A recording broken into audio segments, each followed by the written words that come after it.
παιδιά, Παναγιώτα εδώ και σήμερα θα παίξουμε το καμπόκα. Πριν ξεκινήσουμε τη like, εγγραφή και κουδουνάκι για να χάνετε κανένα καινούργιο βίντεο. Σήμερα θα σας δείξω το καινούργιο μου σπίτι. Είναι αυτό εδώ πέρα.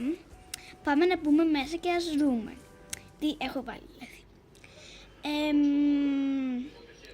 Εδώ πέρα είναι το σαλόνι. Αυτό το μπουκάλι τώρα το είδα, δεν πειράζει. Εδώ πέρα να βάλω τη βάρκα όταν αδειάσω τα πράγματα. Τώρα πάμε στο δεύτερο. Ο δεύτερος θα φτιάξω εκεί μέσα μια κουζίνα και έχει το δωμάτιο της μικρής αδερφής και του μικρού αδερφού. Να τώρα εδώ κάθομαι εγώ, αυτή είμαι εγώ, αυτός είναι ο γιος μου, αυτή είναι η κόρη μου.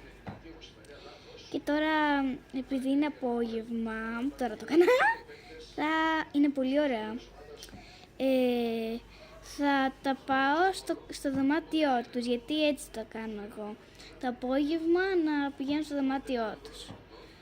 Πάμε τώρα. Λοιπόν, και εγώ τώρα πάω στο δικό μου. Εκεί πέρα έχω το δωμάτιο της μεγάλης αδερφής και του μεγάλου αδερφού. Είναι και το δικό μου δωμάτιο μαζί και του άντρα μου.